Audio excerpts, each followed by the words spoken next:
Hey guys, Justin here, and with Cinnamon, my little Mustang. We've been practicing horsemanship for quite a while together. Been about 10 years, me and this girl, and I've developed a pretty cool system, and I want to share that with you today. You might ask yourself, why are things not going as well as they could with you and your horse? Is your system flawed? Are you having trouble reaching goals that you want to reach? You might want to ask yourself, how do you perceive yourself? How does your horse perceive you? How does the world perceive you?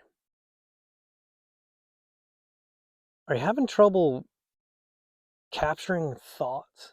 Are they scattered thoughts? It's distractions. Anytime you want to focus on something, are there distractions that easily distract you? Those are all things that are going to have to come to light in your horsemanship. Are you having trouble being in the moment? Are you thinking about the future? Thinking about the past? Those are all questions that you've got to answer for yourself before you can even get started in creating a relationship with your horse, or for a person for that matter. Where do you practice?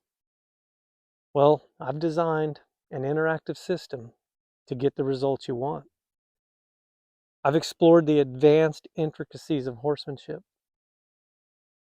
I utilize what I've learned and present it to the horses. And then I can have a realistic expectation of what will happen. I'll walk you through these. This little Mustang, she was born out there in the wild, and she was taught to think to survive. So she has the ability to think, process information in her mind, and then act, through action with her body. And she understands the laws of nature, the strongest law being self-preservation. So if I'm going to ask her or invite her into the human element, I've got to be aware of those. I also need to be aware that she shares four things I do: thoughts, emotions, attitude, and action. I'm going to tailor each experience to the individual that I'm trying to create a willingness in, or a partnership. In the wild, they think to survive. They analyze everything, life and death. It's just that important to them. So if I abide in that same understanding and I present to them what I expect from them, and I have an interactive system to be able to do that, that'll give me the ability or the awareness to dive deep in those advanced intricacies. So what I like to start with is grooming for mindset.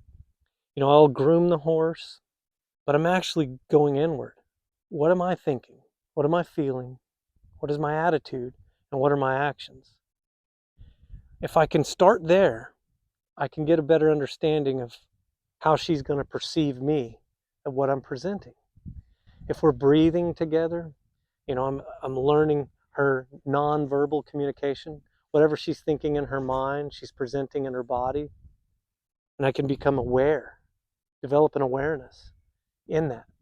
I'm willing to change, so I can present something, observe feedback from her, make changes, present again. And we get in what's called a feedback loop. I like to think of it as a corrective feedback loop, because I can present something to her, observe it, correct them, make changes, present again to get the most desirable results. So I'll walk you through these 5 levels of horsemanship that I created for myself, and I share it with people all over the world. It's very effective, 100% effective. It's very efficient. It aligns with the laws of nature, law of energy conservation, law of compensation. It takes the time it takes. Those are all very important things that we have to understand if we want to establish a relationship with a once wild Mustang horse, or any horse for that matter. What I learned is so valuable, so unique. It's interactive. It's one of those things that it'd be tough to write it in a book or even explain it in a video. But you get to truly and honestly present something to the horse, and then you get to receive the truth and honesty from that horse. And then you start in this feedback loop where it's you and the horse. Outside influences have little to no effect on this relationship, on this feedback loop. So level 1, I'll groom for mindset. It's where I check in with myself, present to the horse, observe feedback, make changes. Level 2, establish communication. I literally have to ask her specific questions to get answers, to make changes, to present again, to get desirable results. That empowers the horse to have a voice. We get the essence of the horse. We're not forcing the horse. We're not taking something from the horse. We're presenting something, observing, making changes, presenting something, observing, feedback, making changes. It's a feedback loop. I present, she presents. We start a conversation, conversing back and forth, information. Very, very valuable. Level 3, I'll come from the ground up to her back. Then I'm communicating what I did in level 1 to level 2, bringing that forward in level 3, but only difference is I'm up here on her back. I'm in a different location, communicating the same way. And then level 4, we're going to start accomplishing obstacles together. We're going to ask her specific questions in man-made obstacles, get the feedback. Then I get to really feel the individual. And when I say feel, of course, feel her, touch, but I'll get to know how to apply the proper pressure at the proper time for the proper responses. And then level 5, probably the most beautiful level, is the real world. We get out on a real world ride, focusing together on each other, moving through Earth, regardless of outside influences. We will have a feedback loop in a longer sustained period of time to where we can get a really deep understanding of ourselves, get a deep understanding of the horse, and enrich each other's lives and go in and do what we do. Level 5 is infinite. You can do anything. You imagine it, you create it, go do it. As long as it doesn't put the horse in second place. We always want to keep them first place. And that's where it starts. We go inward. We think. Monitor our own thoughts. Develop an awareness to them. Monitor our emotion based on those thoughts. Develop an awareness to them. Understand our attitude. Present the best to the horse in action. If we develop the awareness of what we're doing and presenting to the horse and observing feedback, and we do that each and every session, each and every day, and through law of repetition, create a habit where you consciously think and do so many times. You create a habit to where you subconsciously do it without thinking. That's developing your intuition. You'll read the horse and automatically do what the horse needs. You'll have their best interest number one, so you can go and accomplish anything you want. The peripheral benefits of this is you're going to become a better person.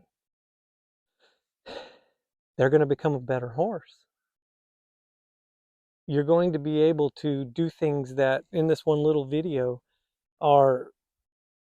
wouldn't have enough time to explain. You're going to be able to spill over into your everyday life something so much more valuable. You'll attract the things you want. You'll attract the people you want. You'll attract the things you need. It will be provided for you to become better and better and better. So when you start thinking in this way and acting in this way, you'll attract other people and the things you need to continue to grow and develop. It's a very, very powerful thing. It's something that I don't take for granted. Here at American Mustang School, we have all walks of people come through here, and I show them these things I just explained to you. It's so unique. It's so valuable. It's contrarian thinking. It's not like what you're going to get anywhere and everywhere. We don't use traditional practices on our horses. All of my horses are bitless. All of them are spurless. Don't use the traditional equipment We don't force horses through submission of pain. We don't force them to fear us. We don't force them to submit through fear. We free up restrictions in their mind, tensions in their body. It's one of those things, I know you want that, don't you? It's one of those things where when the horse can realize what you're becoming and what you're doing, they will want to be with you. You will draw them to you by default. That's how they elect their herd leaders in the horse herd. Anytime she gets uncomfortable and I help her get comfortable through awareness, it draws her to me more and more and more. So it's a beautiful thing. I plan to bring you some more detailed videos here soon, breaking down level 1, breaking down level 2, level 3, level 4, level 5, and show you the best way I can show you on video, the advanced intricacies of horsemanship, gathering the true essence of our horses, gathering the true essence of ourselves, presenting a being to another being and abiding in the laws of nature where we're not forcing or taking, we're actually attracting. It's a man, it's an experience of true enlightenment. It's pretty cool. No struggle. We can ask this horse to help us become better, and in turn they become better. It's just I've heard it say it's like a self-licking ice cream cone. It's just a pretty cool thing, and I'm so excited to be able to share that with you. So thanks for watching, and I'll put the information in the links description to find us online, to come to American Mustang School and experience this in person for yourself.